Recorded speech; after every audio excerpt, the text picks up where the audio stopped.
analyzer, I think. So now you can tell me the real story behind it. Well, no, that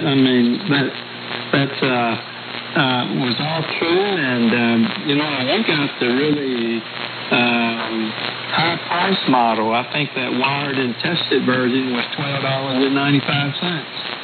It saved you a lot of time in wiring it up, and but you're right though, it did have a bandwidth of 80 hertz and really steep skirts, and that was one of the very first products that used the brand new operational amplifiers back then.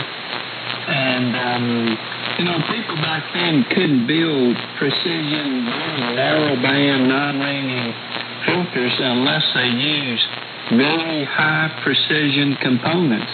At least 1% or 0.5% or 0.1% resistors and capacitors to determine the frequency. But we were able to bring it down as a kit for $9.95 because we had a secret for making a super sharp filter with ordinary 5% parts. And what we did was we actually built, it was a 4-stage filter that was in cascade and low Q, where you could cascade them and not have any ring. So what we did was we actually built with a jig every stage, one stage at a time, and fed the output back to the input and measured the frequency that it oscillated at. And then we would take those components out and tape them together and mark on it the exact frequency to within 1 hertz. And then we would throw those into a bin. So we had 10 or 15 different bins, and we would measure every set of components and throw them into the bin at that frequency. And then when we went to build the filter, make a kit, we would take those components out of that one bin, and it would be precisely matched to within a few hertz. And that was the reason that we could make a filter so sharp, so narrow, but so cheap. And, when I was a novice, and this was way before you became a novice, Ted, I had this is back in the days when we had separate transmitter and separate receivers. And I started off with a Night-Kit regenerative receiver, the Night-Kit space phone. Well, that thing would block anytime you transmit it, and I never did make a contact with it. This was with a homebrew transmitter, 22 watts of input power using a 25-cent tube. 1625 was the tube type, which was a 12-volt version of an 807. But then I had a level 2 receiver, PCS-12, and the entire 40-meter band was within a 1/4 inch of a dial. That was pretty difficult. But when I finally was able to get old Hallicrafter S40B, I could really start making good contacts. And you're talking about a wide pass band. That thing was really wide. But I had a Heathkit Q multiplier that I hooked up to it. And all of that is what brought me to try to bring out an inexpensive filter for CW, because I also love CW. I'm not much good at it. I just like it. And that's what I operate to this day. Anyway, that's the story. Now, for all of our new hams that are out there, I want you to explain to them exactly what a Q multiplier is. Because I think a lot of them newbies would have any idea what a Q multiplier is.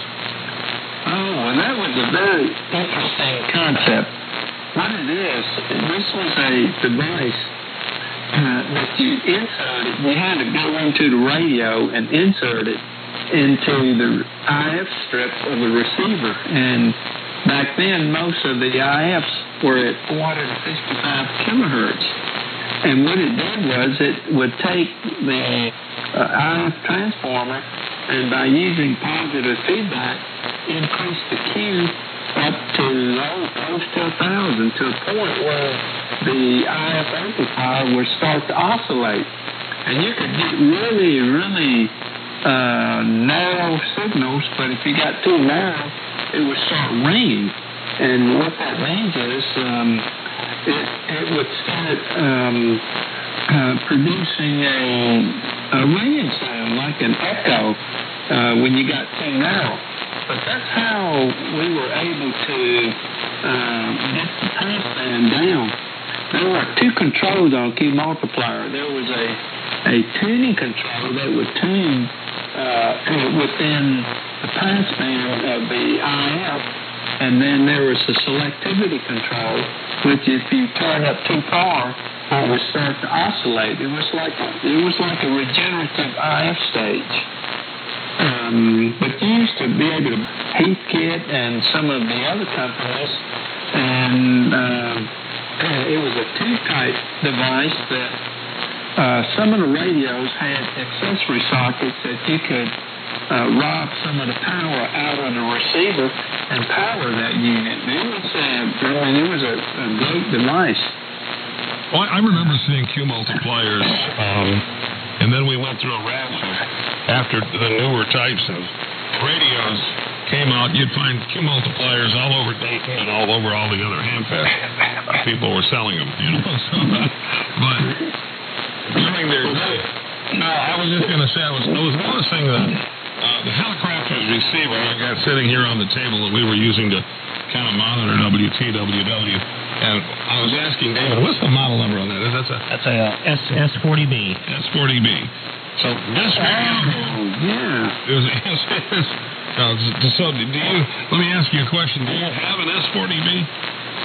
Well, what I had when I was a novice was an S40A. That was the one just before the 40B, and the difference is the 40A had a flywheel in it, so you could twist the tuning knob and it would just spin.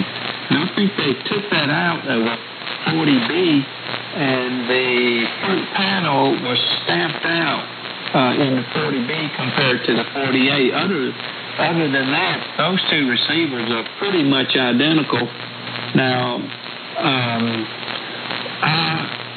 it's been a few years back, but I do have a S40A on my shelf, and I think I bought another one off of eBay that I haven't restored yet.